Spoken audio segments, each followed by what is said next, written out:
Welcome to the Steve and Cimino Says Boom podcast.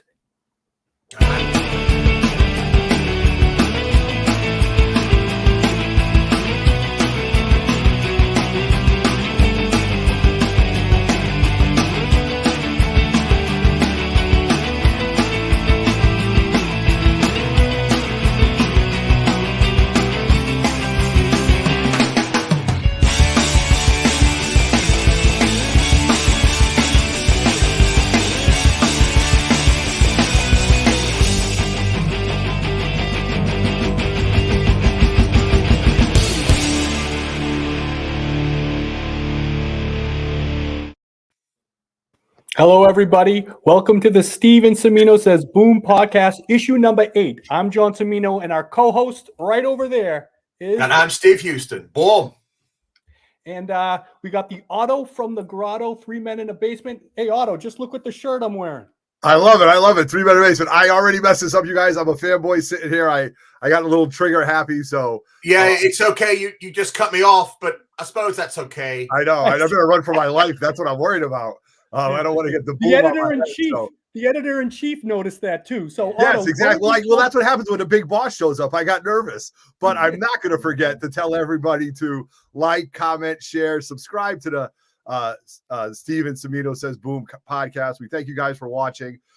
Me as a fanboy sitting back with these gentlemen has just been an absolute pleasure, and this is going to be a great hour-long episode with the legendary Roy Thomas. And I'll turn it over to John. Well, you can see that, yeah, Otto does get a little nervous when it comes to this, but we have Mr. Roy Thomas here, but we also have Mr. Thanos himself, the Mad Titan. Roy, can you tell people what this little bust right here is? I don't know what it's made of. It feels like, stone or something, but it isn't. It's back in, I guess, it must have been 74, because I think I was still editor-in-chief then. Certainly I was in the office in New York there, so it couldn't have been later than 76, but I think it was earlier. That Jim, I think he made a dozen or maybe a couple of dozen of this, from his cast and everything. And one day, right at the end of the day, he brought it in and gave it to me. Presented. It was a very wonderful thing to have, and I was so proud of it, and so forth. And he said, recognition that because I had sort of been a cheerleader for Thanos and everything, and. So I was really worried something was going to happen to it on the way home. I usually went, either on the subway. Sometimes I'd walk if the weather was okay or something. And even though it was like, 30 or so blocks. And so I decided this time I wanted to keep this thing safe because, it was brand new and everything. So I hailed a cab, which I sometimes did when I didn't feel like walking. And as I was trying to be careful getting in, I was being so careful to try to protect it that I clipped the kind of the earpiece thing there on the side and hit the door of the cab or something and broke off, and is still lying somewhere in the streets of on Madison Avenue, I guess. And so, so Jim gave me this thing. I had it for maybe a half an hour before I ruined it, but I still keep it around and everything, and very proud to have it. I know he gave one to, was it Ralph Macchio and different people over the years. So me and Steve were telling people that we were going to have we've been using Roy's image since the beginning, and now I didn't mean to talk to you. I haven't got any residuals on that. Yeah, no residual or nothing. But Steve, you can start this interview, please. We're going to talk about the life and times of Mr. Roy Thomas, the king of comic books today. We're going to keep the whole time. It's also my honor. I'm always slightly amazed, and I have to pinch myself every now and again that I'm speaking with Roy Thomas. Because I don't think people realize it. I don't think they understand. When they equate Stan Lee and Roy Thomas, they think many times that Roy Thomas is the same ilk, the same age. Roy was the ultimate fanboy that made it through to the industry. Okay. And as far as I know, I think he was the first to do it. Of course, years later, many people have done it that become fanboys. But not just a fanboy, but someone who had an impact on fandom before he was a professional with alter ego, okay? Someone that was a fan that had a reverence for the material, okay? And a knowledge base that went back, many, many, many years. So for me, when someone says to me, Roy Thomas, I think of the ultimate success story of someone who went from someone who was reading comics, became a fan, then became a super fan, was involved in a massive, influential fanzine, had it published, then gets into Marvel, then becomes editor, and then creates, God knows how much stuff is. I mean, who else could manage to do that? And as far as I know, I don't think anyone else has had that much of an impact coming from as a fan. And being editor-in-chief, like going to such the top of the mountain. Now you're running these characters and you're making sure the story, like that's a, yeah. Otto, can you show the first? I'm impressed that I just got here. Otto, can you show the nucleus? This where comic fandom began, right here with these three gentlemen right here. That I think people should see. There you got on the left, you got Roy Thomas. I look good then. Yeah. I was 12, I think. Jerry Bales and Billy Joe White. Right there is the nucleus of comic fandom. Roy, can you tell us about this picture? Yeah. Jerry and I think Ron had come by, Ron Foss, who was then, funny thing is, all three of us were sort of very associated with Alter Ego. Jerry is the guy who, in the middle, who was a professor of natural science at Wayne State University at the time, about 6-7 years older than me. I was, and everything. He would have been in his 30 or so then. And he had started Alter Ego with my help for the first 3-4 issues. And later, Bill Joe White on the right, who was a fireman actually in Columbia, Missouri, was going to, and was a fan artist, pretty good one, in a Bob Kane kind of fashion. And he was going to take over Alter Ego when the funny thing is, of these three guys, all of us associated with Alter Ego, none of us was doing it at the time. This was like around the turn of 63, end of 62, start of 63. And because Jerry had handed it off to Ron Foss, the fan artist who did 2 issues, numbers 5 and 6 of the original series, and then he was going to hand it off to Bill Joe White there. And I was just going to help. Bill Joe had this character called Captain Bill Joe that he drew. So he was going to be Captain Bill Joe as the sort of the mascot for the magazine. And I was going to be Corporal Roy. Only somehow Bill forgot this in later years that he ever did it. But he, after sending out one press release about it, with cartoons of him and me as the 2 characters and all that, and saying we're taking over Alter Ego, he suddenly realized that he was really an artist, not a guy who wanted to edit and write magazine. He was going to have to do too much. So he sort of dumped it in my lap. And that's how I never intended to become publisher of Alter Ego. I was always just going to help other people do it. First Jerry and then Bill. And I ended up taking it over, and I've been stuck with it, ever since. The other 2 are those people's, first wives, Sondra Bales in the middle, and Ruth White, all of the, first wives. That was now the one on the left who had an association with Alter Ego was my girlfriend was nearing the end then, but we were together about 6 or so years. Linda Rahm, also of Jackson, Missouri, like me, a year or so younger. And she was the first woman to appear in the photographs as Joy Holiday, that costume character Ron made up that had the red and black costume. And she appeared in, not in my issues, we broke it up by then, but in Ron Foss's couple of issues, she appeared as Joy Holiday, in a number of, photographs. So you got a real 4 people associated with Alter Ego in that picture, in addition to whatever help Sondra and Ruth ever gave to their husbands. It was. Well, Steve said it best. Steve, your introduction was brilliantly said, I must say. I mean, it pointed every little thing that, Roy, so people out there to really understand this, they would have been the first podcast, like comic book podcast, to talk about comic books, something to put it in the perspective of today. So they were the first people to put that fanzine out where there was nowhere where you could go to talk to your friends about these comics, or were there even anybody else that liked them? And these guys were the first people to bring that and bring people together and like, oh my God, you like that stuff? And then they're talking about well, the there issues. were a couple of other, of course, we were, although we didn't know it, kind of following science fiction fandom, except that we didn't know anything about it. Jerry, who came up with the idea for Alter Ego, was totally ignorant of science fiction fandom, but he went to New York and he met Julius Schwartz. Well, Julius Schwartz had been really big in science fiction. He was prouder of being a science fiction fan, I think, than he was of being a comic book editor, really, in the long run. And that's where Jerry first. But there were a couple of things that came out at the same time as Alter Ego, or in one case before. The one was the fanzine Zero, spelled with an X, by Dick and Pat Lupoff, a young couple in New York, they first gave it out at the World Science Fiction Convention, which was like over Labor Day weekend or whatever it was in 1960.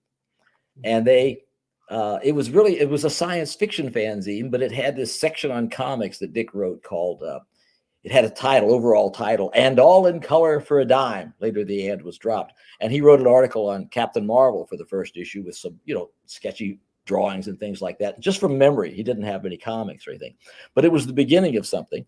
And the thing is, when Jerry Bales went to New York in February of 1961, he had an invitation, sudden invitation. Just you talk about how luck goes. He just suddenly received 3 or 4 weeks before an invitation to speak at a college in Long Island. So he goes. So naturally, if he's going to go to New York, he's going to meet Julius Schwartz, who was his favorite comic book editor. There was not Marvel at that time. He was in touch with Stan Lee maybe about something, but there was no Marvel comics. But he was on very good terms, as was I, with Julius Schwartz. And Julie introduced him, said, "Look, Jerry was going to do this a newsletter he was going to call it the JLA Subscriber. It was just to plug JLA and the returning superheroes. And it would have been like a newsletter, a little like a podcast maybe, but I don't know what it was going to be. He hadn't really talked to me about being involved, but I thought, fine, I'll read the thing." And then when he went to New York and he met Julie drags out the first 3 issues of Zero with articles by Dick and by Ted White on DC. And I guess what was the other one? There was one other. An article on the Justice Society of America by Jim Harmon. And these 3 big mimeograph it was science fiction, but it was also anything about popular culture. It was never just a science fiction magazine. And this influenced Jerry to change it. So by the time he came back, he wrote me this note saying that he had changed his mind. No more JLA newsletter. He had more ambitious things. It was now going to be called a magazine that's called Alter Ego, with a hyphen and a small e at first, when he was writing about it, which a name he came up with. And, of course, it came from the comics, but he was the one who used the title. And he said, and I want to do it with a lot of good ideas from a guy named Thomas. He wanted me to do a lot of the magazines, just the 2 of us, really. And he named me as the co-editor. I'd never edited anything for that magazine in my life. He edited me. I didn't do anything except draw and write, for it.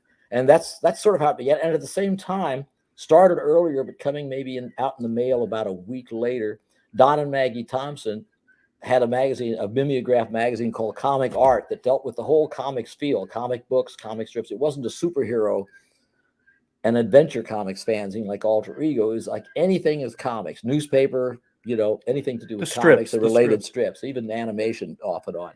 And we were all influenced by Zero because it was such an impressive, magazine. Wow. That's it. That's the story of. And then, Otto, can you show the picture of a young, dapper Roy Thomas? And there's never a young, dapper Roy. Well, look at this. That's it. Yes, looks just like me. No, not that. That was actually the Slugfest movie, but I'm talking about the black and white picture. Oh, there we go. Then eventually you graduate from that fandom and you go to Alter Ego, and then you meet this guy. Tell us what's going on here, Roy. Who's this guy you're talking to? Looks to be in a Hathaway shirt ad. You both got a nice head of hair, but I suspect only one is real. Yeah, well, I've hidden that secret for many years now.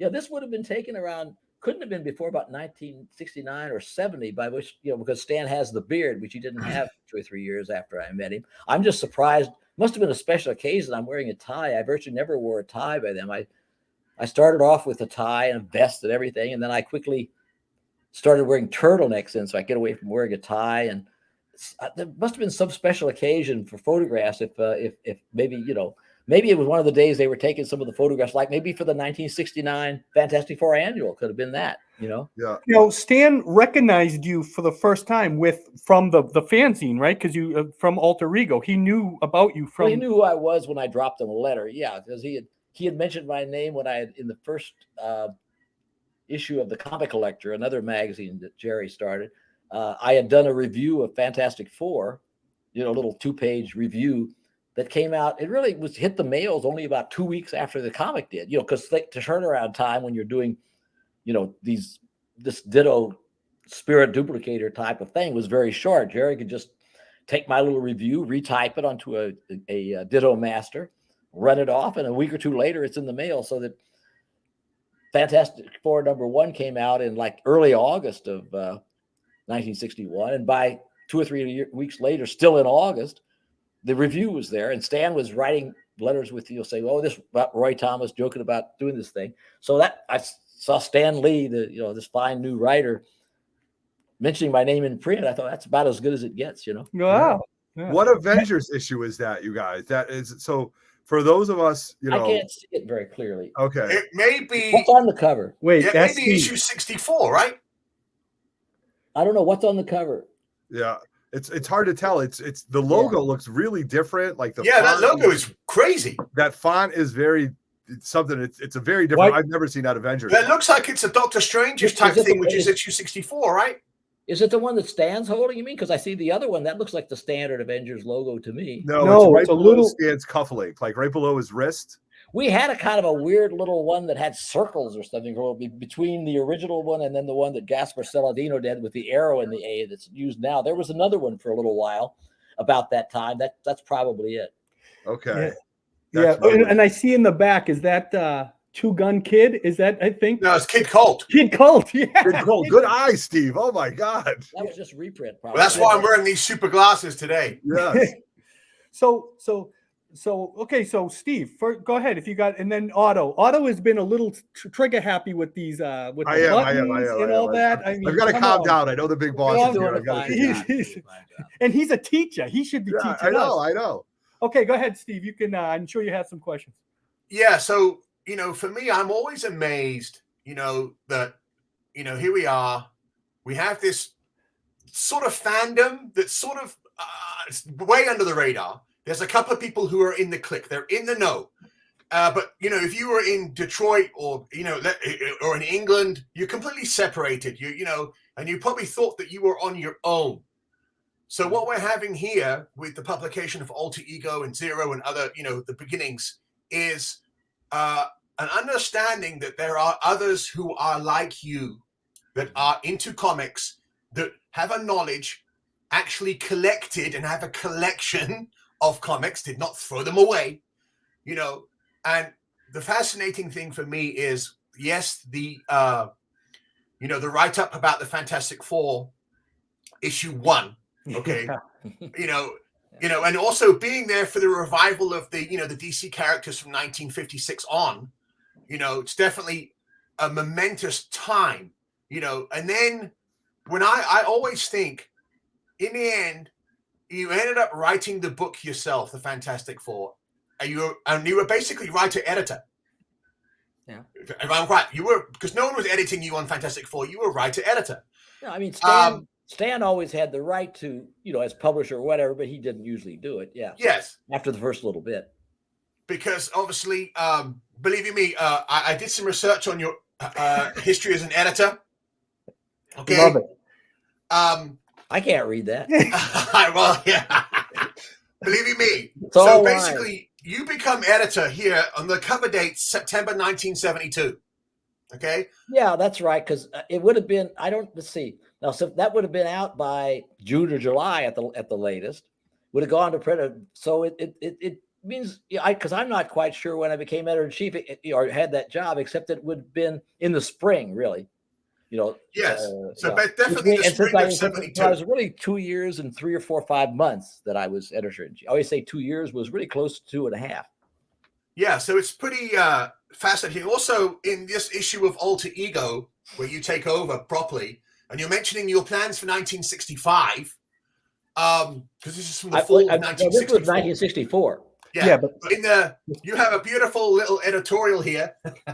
Yeah, and Well, that's you my drawing of explained- myself there. Yes, and then if I'm correct, is that the lady there? in the Yeah. No, picture? that's not her. No, she's in Ron Foss's issues, the 2 issues before. That's another girl from Jackson High that was I knew her slightly. Gary Friedrich, my friend who co-created Ghost Rider, knew her better, and so he lined her up to take over when Linda and I split up. And she's wearing the same shirt of mine backward and black tights and different tights, I suppose. But her name was Pauline Copeman, and I didn't know her that well, really.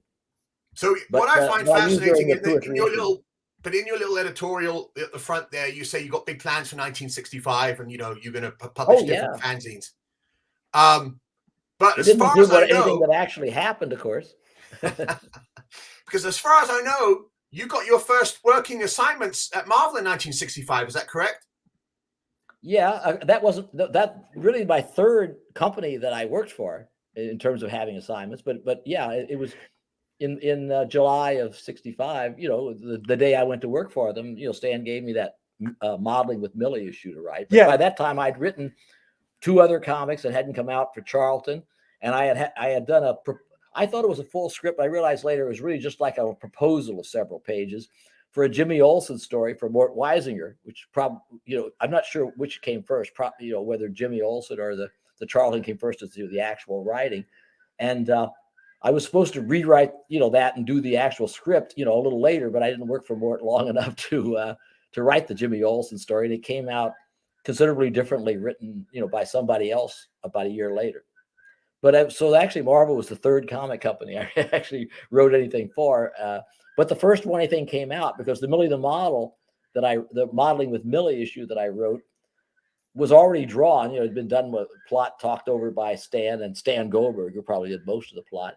And so since I was only doing the writing, and then it right away went into print, that came out before either of the 2 Charlton issues, and so my first published work was for Marvel, but by that time, as I said, I'd written for 2 other companies, of work that eventually came out in one form or the other. And Steve, something people should understand is that when he was working at Marvel, what comic from Charlton finally came out with the one with the first appearance, your creation of the shape, your co-creation there? Well, and were you already at Marvel at that time? Yeah, well, the first thing that came out, of course, was the first one I wrote after I'd been there 2 or 3 months, which was the Son of Vulcan comic. Yeah, and then about a month later, the Blue Beetle I wrote. Right.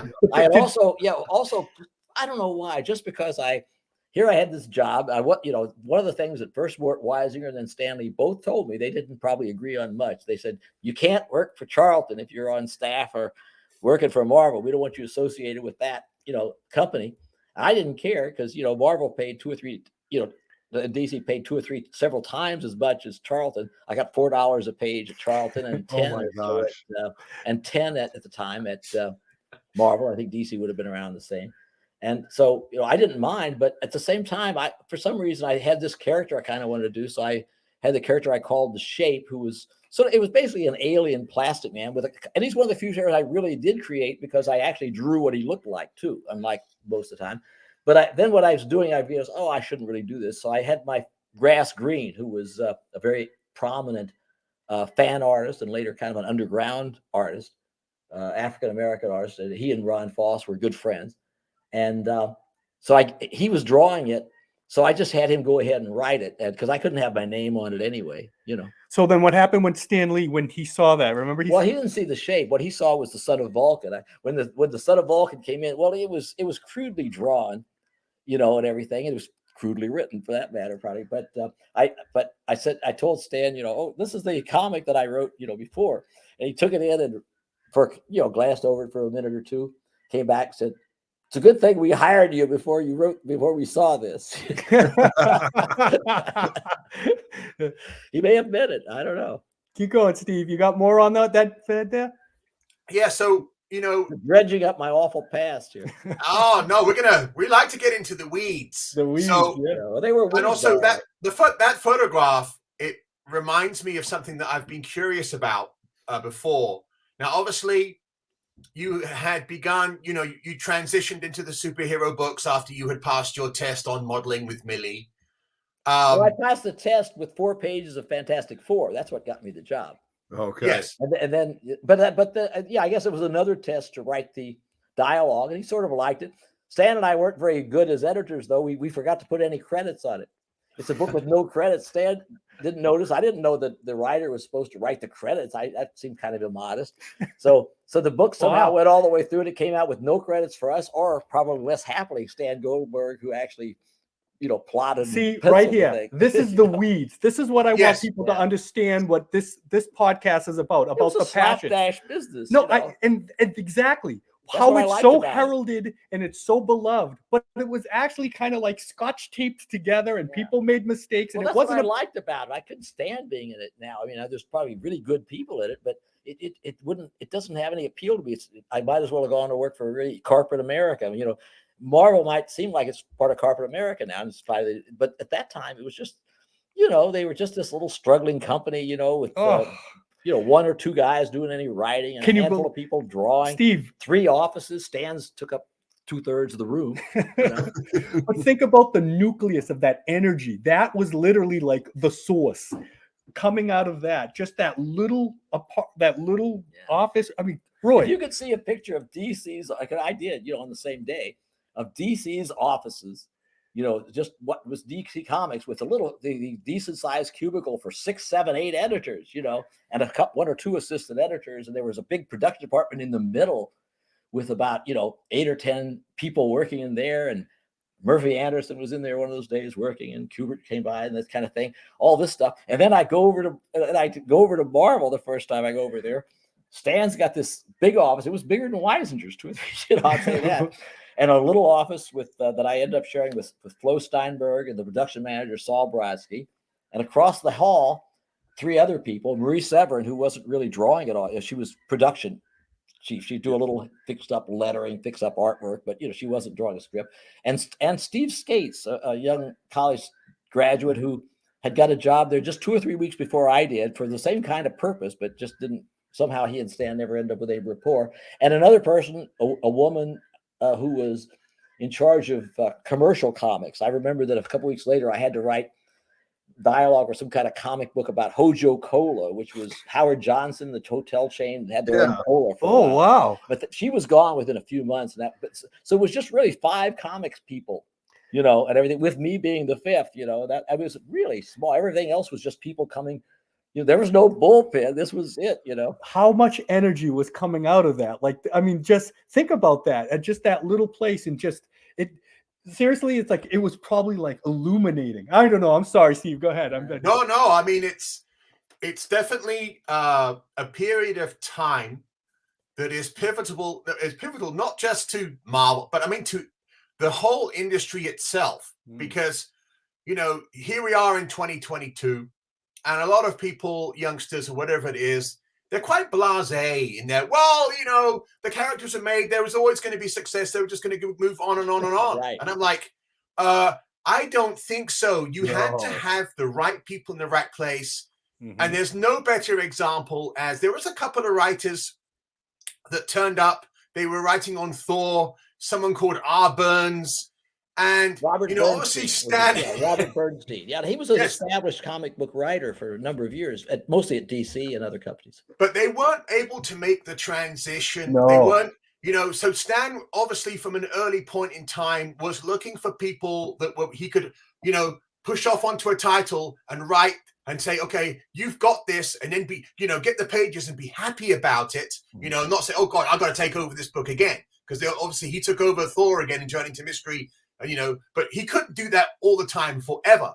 So I always like to explain to people that no, the right person had to be there at the right time. And right there, you're number 5. It's the nucleus. And Roy, you're basically the linchpin between the Stan era, okay, and then that glorious 1972, 73, 74, where all those other guys come into Marvel who they could have dropped the ball. We could have got some real weirdos that said, no, I don't want to do any work anymore. You did get some real weirdos. You've got a different batch of weirdos. That's but talented weirdos. So here's my question.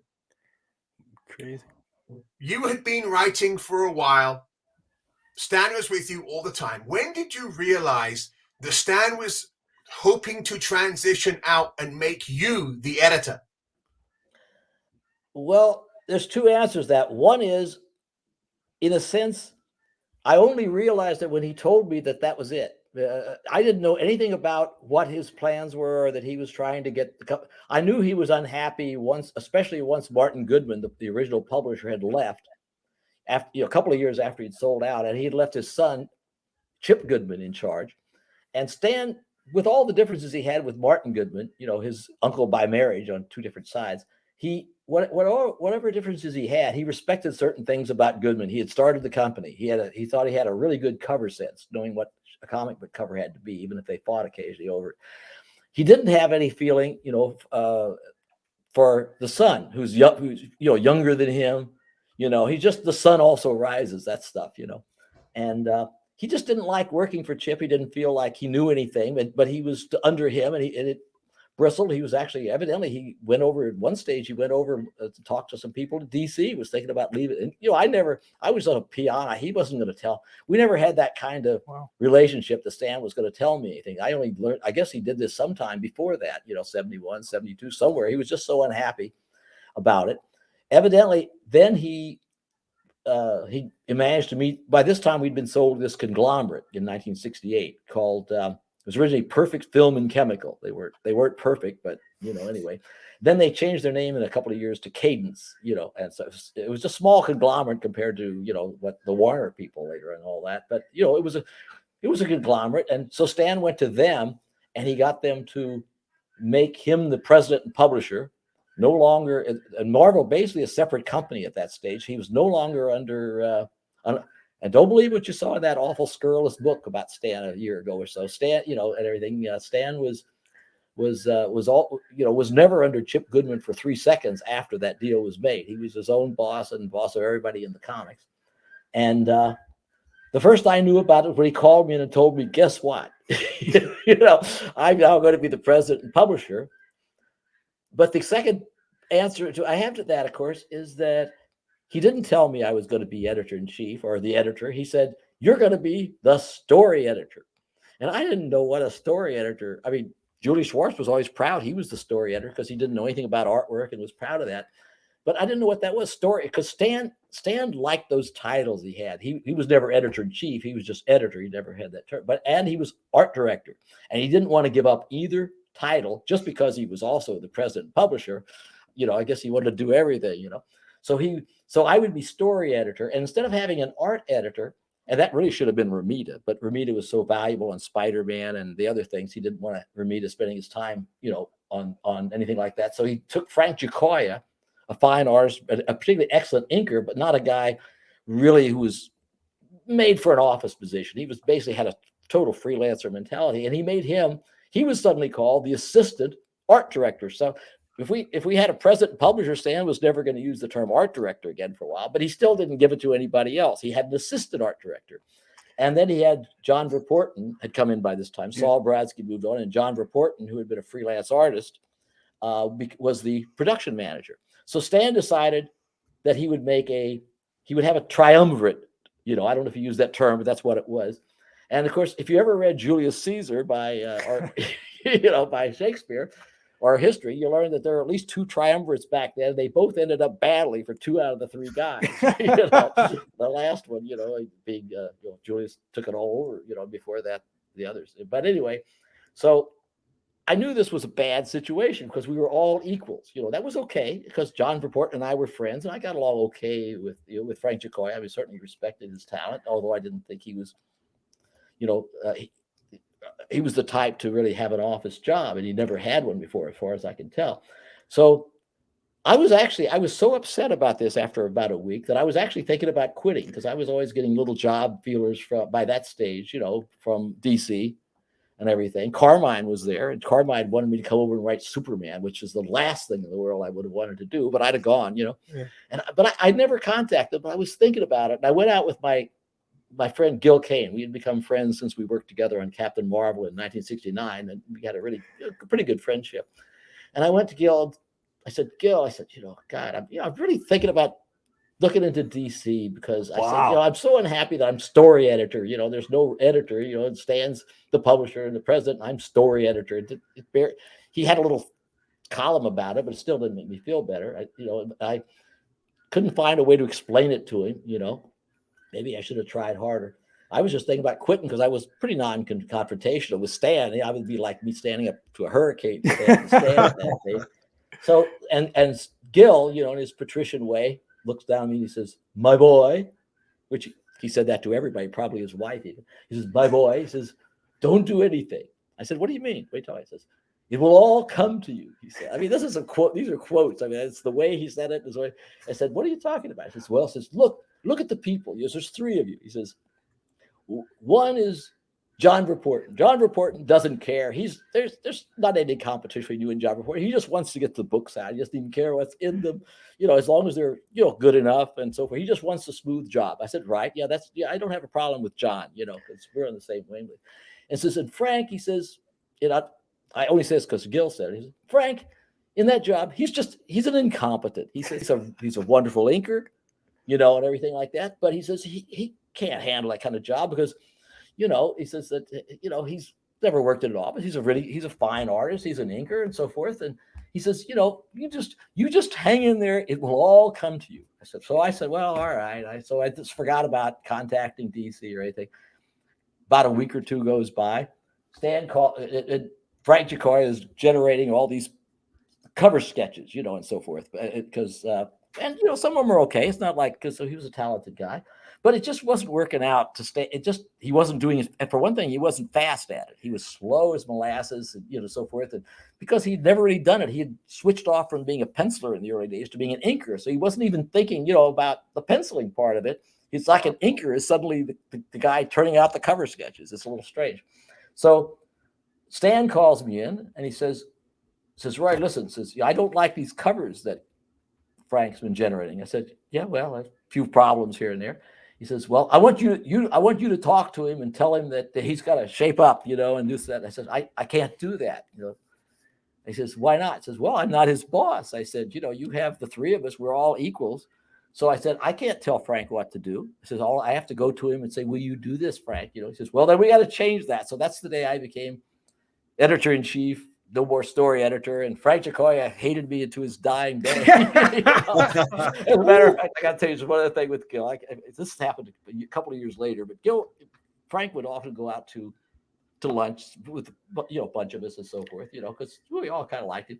And one day I said to Gil, I said, "You know," I said, "sometimes," I said, "I really don't think Frank Giacoya likes me very much." And Gil looked down at me and said, "My boy, I have never heard him say anything so equivocal." That was great. That's my favorite quote of all time. I think I've never heard him say anything so equivocal. It was pretty, you know, but we got along okay. Frank used to like to sit next to me because I would never finish my food, and he would, "You gonna finish that?" He would be putting the spaghetti onto his own plate. I liked Frank. I mean, he was a great guy. He just was out of his depth, you know, and everything. And as an inker, he was unparalleled.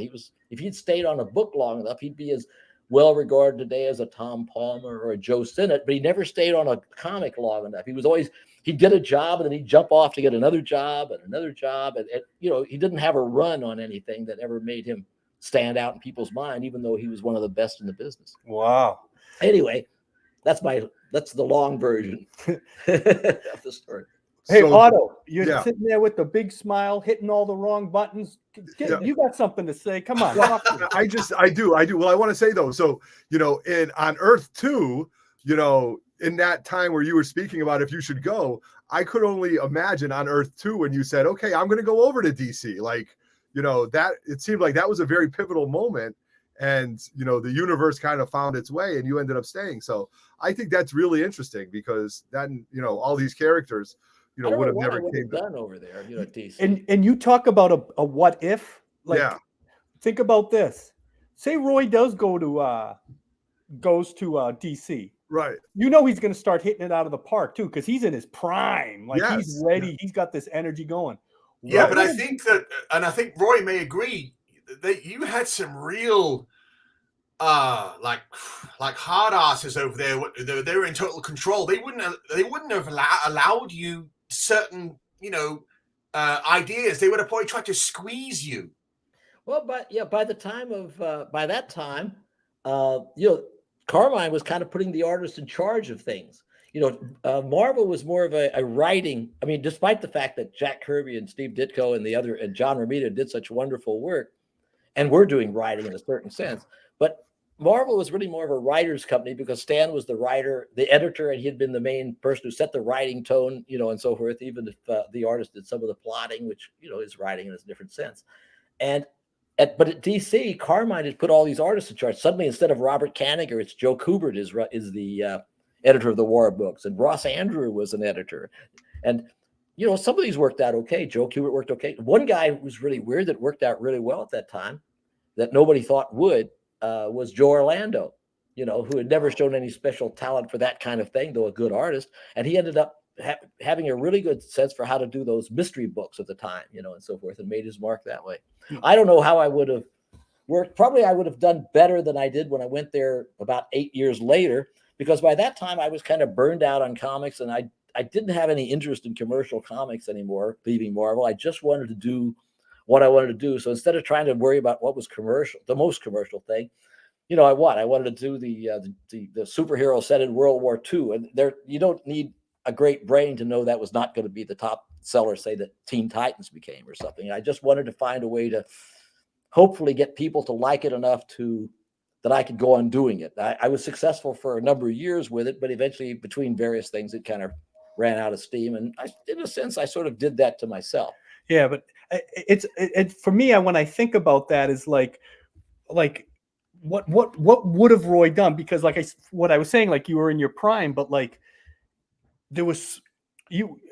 But I might not have ever fit in there because I didn't fit in the first time. Why would I think I'd fit in the second time? But if you look at Roy's 80s DC stuff, for what he has, for what he's done, look at how much is in pop culture now. Stargirl, all those are his stories and all that stuff. That I'm just saying, in All-Star Squadron is I'm just saying his characters, they might not be as powerful and as popular as the Marvel stuff, but in the DC stuff, though, he still has so much there that a lot of people don't really even know because they don't really give you credit. Well, obviously, there are very few cultural monuments like Captain Carrot and his amazing zoo. Love it. But what I'm saying, even in his short time at DC, he had still a strong impact. Obviously, like Marvel. But that's a great what if and a tale for another time. What if he did go? What would he have accomplished? Because DC would say, just imagine. Marvel says what if. But I just say you're cracking an egg with gold, because when Roy was in his prime, let's be honest, there's not really much better that was ever better at that time, and doing so many different things. And knowing, even though he's very humble about it. Somehow the thought of Roy Thomas in his prime is not a phrase that I ever hear. I never use it. I certainly know my wife never does. Go ahead, Steve. You got something? Sure. Now, I want to dig down a little bit into the September 72. Okay, your name appears as editor across the board in September 72 on a number of titles. What was Stan's relationship to the amount of work and what you were doing? Was he right over your shoulder hovering, or did he just say, okay, off you go? What happened? Yeah, no, Stan was as a publisher, he was sort of like a super editor in chief a lot of the times. And as an editor in chief, I was sort of like a shop foreman, I think, really, compared to what, say, Jim Shooter managed to get later when Stan was going to leave and go to California and Stan was no longer there. But as long as he was there, as long as he was there, people like myself and later Marv Wolfman, Len Wein, even Archie Goodwin or Jerry Conway for 3.5 minutes, we were never going to be in charge the way that an editor-in-chief really was exactly. And yet, Stan respected me enough to keep the books going on a day-to-day basis. He didn't really be bothered with everything. And unless something really came up, he let me go. But at the same time, the thing that he liked, and the reason he gave up the president thing part of his job very quickly, was because that was the business side. He discovered he had no head for it. He had no interest in it. He just wanted the title, I guess. So he got somebody else to come in to be president, whom he shared power with. And he wanted to be the publisher. He wanted to be the one that made the decisions. He had to kind of approve the covers, just the same way that Martin Goodman did, but he didn't often. He generated ideas.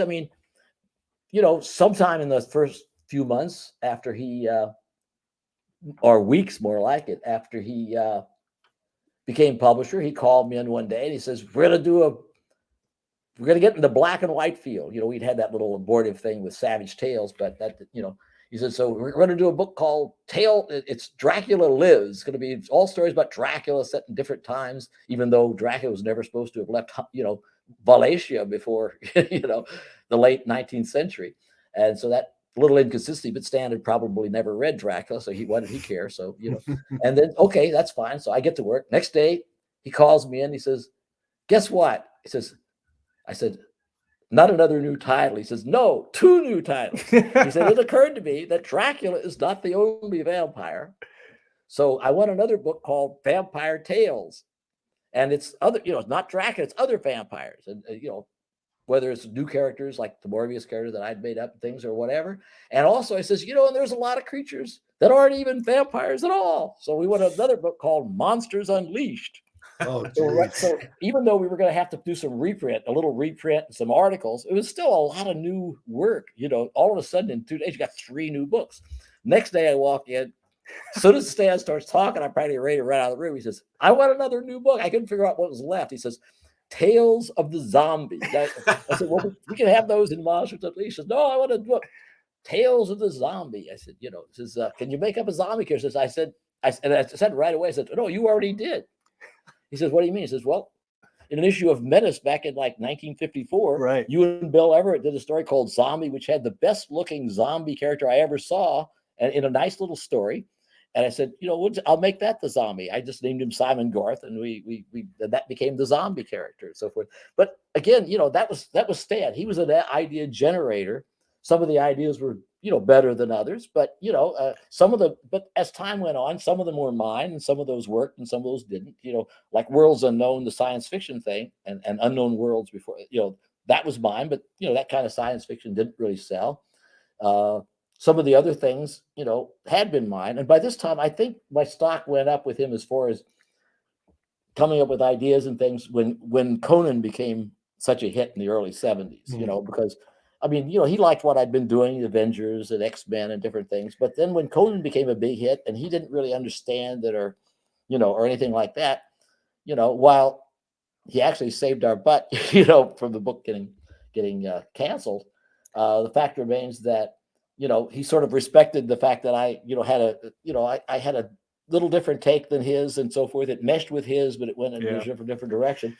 Wow. So we would work together. Sometimes ideas were like mine, like, you know, Brother Voodoo, or for the most part, or Son of Satan. And those where Stan would have an idea and then I would change it. Other times I would just take his idea. Once in a while I'd walk in with an idea, you know, like Werewolf by Night, and it would only be changed that, well, I called it I Werewolf. He changed the title, but otherwise he let me do whatever I wanted. So it worked out really, you know, pretty well. But Stan was a real idea generator. He was never just behind the scenes. He wanted to control that company. He wanted to do new books, and he wanted to reflect what Marvel was and just branch out and, you know, tackle new subjects, gain new audience, make more money. You know? Stephen, this is something that's very interesting because you know how they always say like Stan Lee and Jack Kirby are like the Lennon and McCarthy, but then you got maybe the Ringo and George Harrison is Stan Lee and Roy Thomas, because Ringo. Yeah, but if you think behind the scenes and like they're coming up, they got to come up with these ideas to keep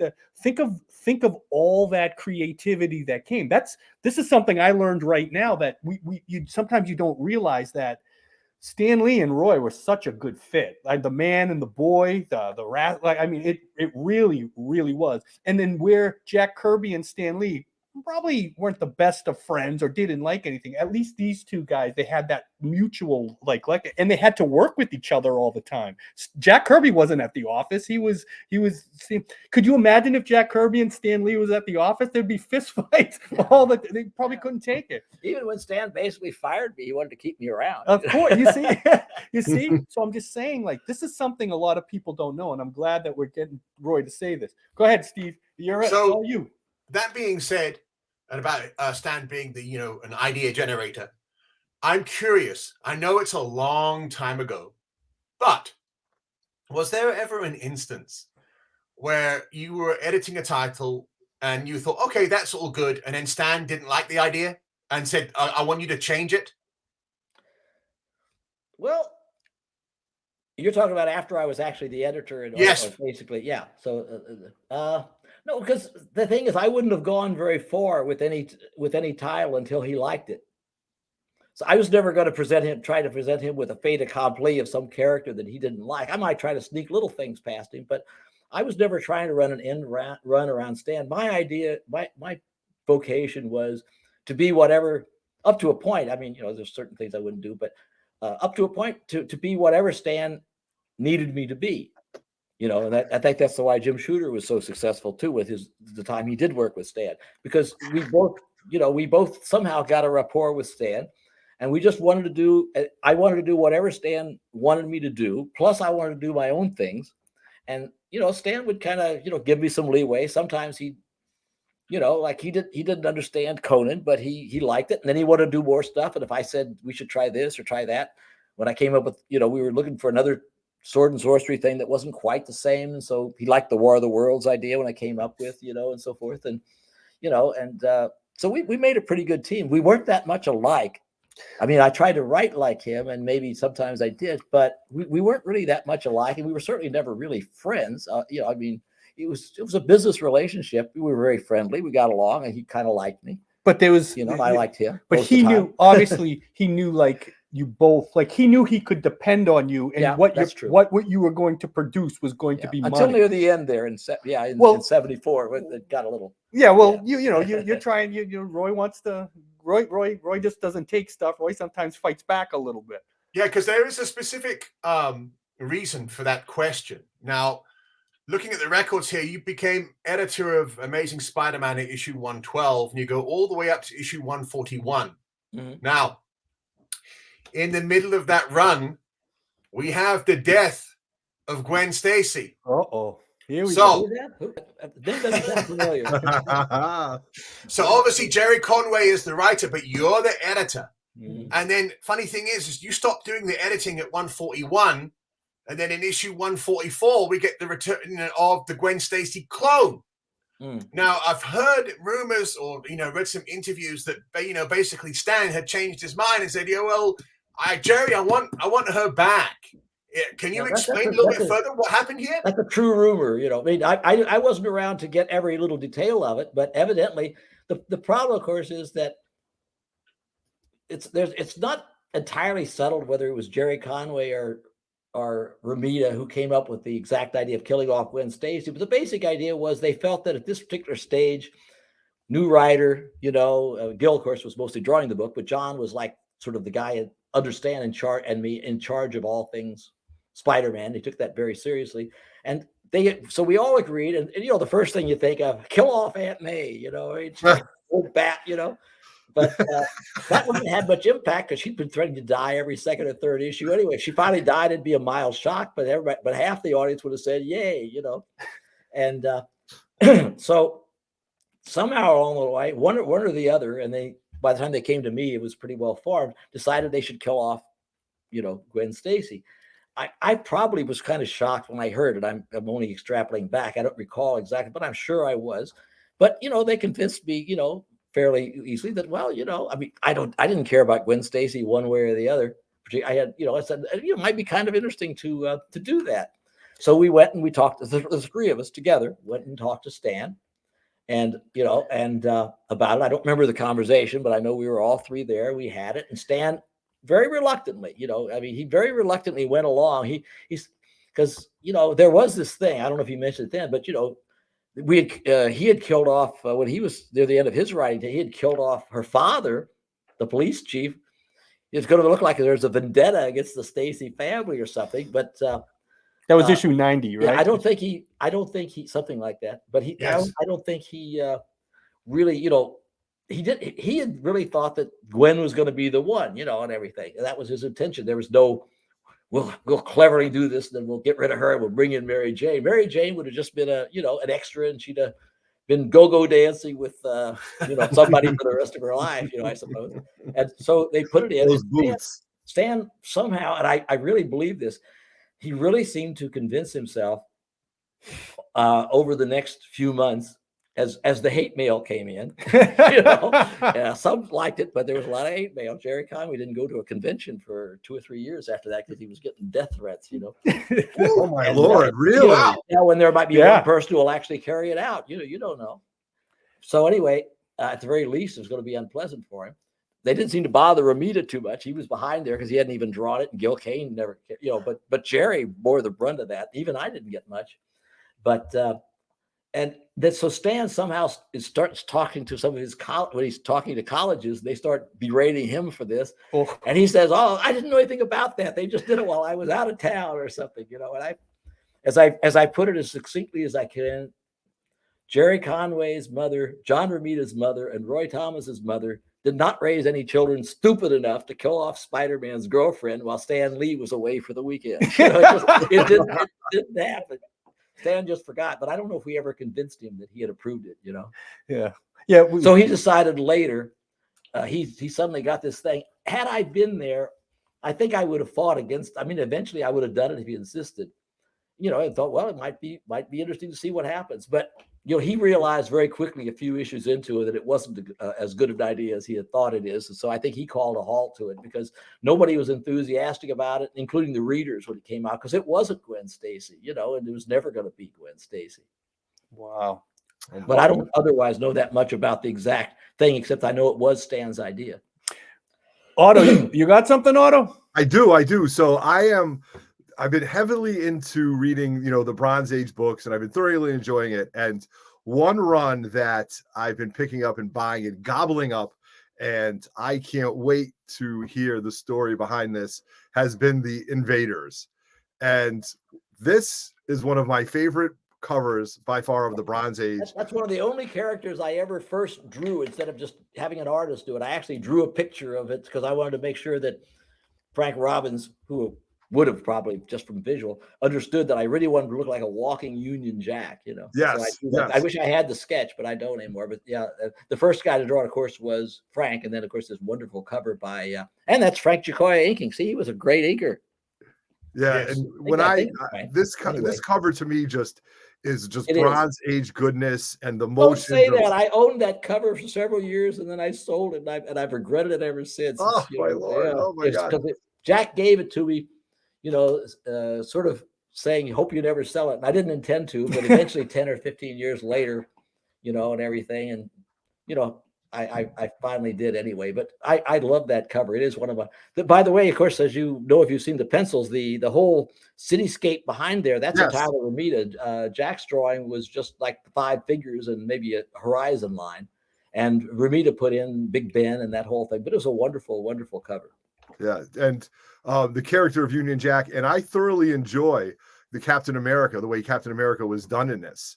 And could you tell me a little bit about, when you came up with the Invaders, what was let's bring these characters together? How can they gel? Because Namor doesn't play nice with anybody, No, well, the thing is, this was that period where I was really beginning to kind of not care about the commercial side of comics anymore, because I was no longer editor. This is almost the day or within a day or two of when Stan and I came to our little impasse and I resigned or, kicked out as editor-in-chief. We agreed that my letter to him, my insubordinate letter, would be considered my letter of resignation. And I said, that's fine with me. But then he wanted me to, continue working for Marvel. And I said, I will, as long as it's a writer editor. I won't work for Marvel or any of these guys, even if I respect them. So I said, I want to, do my own stuff. I had Conan, but that wouldn't quite keep me busy. Not quite enough. And I didn't want to write, I didn't want to go back to writing Spider-Man or even Avengers or something. All that wouldn't have been too bad. But somebody else was doing that then. I wasn't going to try to take something back and so forth. So I was trying to think, what can I do? I'm burned out. I left the job kind of under a cloud. I don't want to have to come in here getting approval from, if I do whatever character I do, I'm still going to have to coordinate with the editor, and everything, even if I liked Len and Marv and so forth, and Jerry and all that, Archie, but I said, I didn't want to have to coordinate a lot of stuff over these heroes, and what's Spider-Man doing in the 2 or 3 books he has by now, or that kind of thing. So I said, I wanted to make up something new. So I decided that, I would make up the idea of doing the characters, but do them in World War II because and Yes. because Captain America was big enough by then, again, partly thanks to Steve Englehart's coming in and making the character even more, he was viable enough in the Avengers always, but then he became even more viable on his own, thanks to Steve's efforts. And so I said, I didn't want to do that Captain America. I wanted to do the one back set in World War II because I liked the World War II comics, even though I was too young, to remember. But I'd read them by now. And the Submariner, of course, I loved since I was a kid. And the Human Torch I loved. I liked actually both of them better than Captain America. And I said, and I can use the original. It'd be like a bunch of stars. People know who they are, but they're back in this other era. Yes. Stan had done a couple of stories with Captain America, set back in World War II and, a few other things here and there. And we had Sergeant Fury had been a success. So, it made a lot of sense.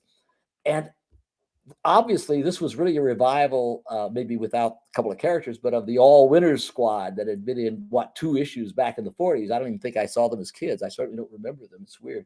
I would have been 6 or 7 years old when they came out. And I was buying those comics at the time, but I don't remember them. But I knew one thing. Stan is not going to let me create a book with these characters called All Winners Squad. Right. Like DC Justice League, but he liked the Avengers or even the Defenders, which is a name I thought was a little weird. But he liked that kind of name, stronger names. So I said, I got to think of a good name. And then I remembered that in around 1968 or so, right before Marvel suddenly went to, everybody had his own book, all of a sudden Tales of Suspense became Iron Man and Captain America. Right before that, about an issue before that, Stan and Marie Severin had done that big, issue-long Hulk Submariner fight. Remember? Oh, yeah. Issue 101. I think by Jacoya. Yeah, Tales to Astonish 100. Yes. Okay. It was. I didn't know. It was Tales to Astonish number. Yeah, it was just like an issue or so before the end. So, and Stan liked that, and he liked the reaction to it so much. And he said he was actually thinking for a few days or a few hours or whatever, he was actually thinking of teaming up the Hulk and the Submariner on a permanent basis, or at least, at the beginning, and call it The Invaders. In spite of the fact that there had been that TV series with the aliens called The Invaders, but that didn't bother him because, that was gone. That didn't last that long. And so he was going to do it. But then the idea kind of passed, and I guess he realized if they do it every issue, it's not going to be that much of a thrill to see the two of them because they can't fight every time. So he gave that up within a day or two. I never heard another thing about it. So I go into Stan, and I say I got an idea. Says Stan, I need another book or so, and everything. And here's an idea. What if we did, Captain America, the Human Torch, Submariner, maybe some of the old characters, but we set them back in World War II, and it's because, just like you did with the Captain America series says, well, that sounds like it could work. He wouldn't have liked that kind of thing that much himself, but I think because I was suggesting it and everything, I think, it had. And he probably knew you could do a good job. He knew I'd try to do a good job of it and this and that and so forth. And so he said, what would you call it? And I said, how about The Invaders? And he said, I like that title. I didn't bother to tell him that it was one that he had suggested about 5 years earlier. Isn't that awesome? Great. That is great. I never mentioned that to him again. He probably had totally forgot he never suggested to call The Invaders. So I went out of there, it took a few months to get it going, but I went out of there with a new title with a name. And again, Stan's name for it, The Invaders. Even as a kid, I loved that name. When you used to see that, I just loved that name. Well, it was a little I did want to say when you do a lot of home front stuff, but they can't be invading, so I had to send them to Europe for a little bit. Yeah, well, it was funny that you said that, and that when you were talking about the vampires, another issue that I was going to pull up was the Baron Blood, right? Yeah, the Baron Blood. And the vampire, he's on the cover, and I think that's great. And just the name Baron and World War II, it's just such a great throwback. There was a movie to Baron Blood about a vampire or a monster, but I didn't know about it at the time. I've still never seen that movie, and I heard about it later, but I didn't get it from that directly. I don't remember ever seeing it. I just thought, Baron Blood was a logical thing, the same way Jerry Conway did Baron Blitzkrieg. It just had they were always having these barons and counts and things. Very World War II, very German, wearing monocles or whatever. Of course, yeah, absolutely. So Roy, I just want you to know, years later, I am thoroughly enjoying rereading these and rereading them, and having a great time. The worst problem we had with it was that was getting an artist. We got Frank Robbins, who was a really good artist in a Milt Caniff, kind of sense. And Ramita was thrilled because he was a big fan of Robbins's newspaper strip, Johnny Hazard. But somehow, as good as Frank was, and he was wonderful as a storyteller and a wonderfully invented guy, but the figures he drew just looked a little too rubbery, somehow. And the young readers never, I think it stopped the book a little bit from being more popular, good as Frank Robbins was and everything. And I certainly, just wonderful talent. I loved working with the guy, but somehow so I tried to make up for that by getting an inker that, of course, Robbins didn't like, Vinnie Coletta, because I knew Coletta was popular with the readers after Thor and stuff like that. So I put him on there because I felt he would sort of, water it down would be one thing, but I felt he would just make it more palatable to our readership and would look less like, like an alien book. And it worked for those first 7 or 8 issues that Vinnie inked. And I think that's when he went off and became assistant art director at DC under Jeanette Convery. But anyway, then I had to put on Frank Springer, another very talented guy who made it look a lot more like Frank Robbins. And the first issue that happened, the sales went down. They never quite recovered. Oh. And it looked better. It looked better from an aesthetic viewpoint, but the readers didn't like it as much. My theory was always that Frank Robbins didn't really understand Jack Kirby or what the appeal of Jack Kirby and his dynamic. And to Frank Robbins, Jack Kirby was a species of bad drawing, and everything. And so when he would draw the same kind of thing Jack would draw, it just looked rubbery somehow and everything. But the storytelling and all the detail he added was wonderful. And Ramita was always so frustrated. He says, Frank is so good. I just can't seem to quite bring him that extra little bit to quite understand, how to do a Marvel comic. It never quite worked out. And yet we both maintain, a great admiration for Frank. My thing when I was a kid with the Invaders, I had some of that problem. It's like you would see the cover, and the cover was so awesome. And then Kirby to do most of the coverage, right? Yeah. But then you would open even that Gil Kane cover too, the one. Gilded. Oh my God! But then when you'd open it up, it was almost like and then that's, and I think that's what hurt the book. Well, I would have liked to have Jack draw it, but he wasn't going to do it. I think Sal Buscema would have been a really great fit for that book if he'd had time. Yeah. I think that it would have been more commercial, and I'd have probably written every issue. So as a result, I kind of lost. I wrote all the ones with Frank, but then about the time he left, and we had to have a couple of other artists and so forth, I ended up having my friend Don Glued, who wanted to do some work, because I had moved to LA by that time, and I was interested in, and I'd gotten was in the process of getting divorced, so I was interested in wine, women, and song, and the Invaders was 4th on the list. Conan was I hear you. Conan was 4th. The Invaders was 5th. 5th. Okay. All right. Okay. So we're going to pretty much end it, but since we're going to be getting out of it, Steve, you got any? I know you got more stuff. We're going to have Roy back, obviously, of course, in a future episode. But Steve, get us out. He looks like a guy I met in Vegas. Oh yeah. You got some stuff left to say because you have some good history there, and you're the best at this. So what do you got to say to Mr. Kirby? I mean, Mr. Kirby, Mr. Well, this podcast has given me everything I wanted in spades. I wanted to get into the weeds. We all learned something new today, and I'm hoping and I know that when people watch this episode, and even if people have read all the interviews back in the day, Amazing Heroes, Comics Journal, all the stuff that was there, that there's been some stuff said today which validates certain things, corrects certain things, and I'm very, very honored and very happy that we're having this conversation, and I cannot wait until the next time we get Roy and we can dig even further into those weeds of Marvel history and comic history, DC history, whatever it is. But this is very special, and I'm very proud to be a part of this. I had a tough act to follow, and Steve Englehart did such a great presentation a week or two ago. Believe me, next time you're back, we're going to talk about some of the stuff that Steve said. Yeah, and some of it's true, most of it. and what's great about this podcast, I like to tell the people at home, is look at how much fun these creators are having, because this is what me and Steve do, and Otto, of course, from the Grotto, doing the technical support, and he's part of the club no matter what he says, and he wants to be. He loves it too much. But I'm just saying, we bring that fun.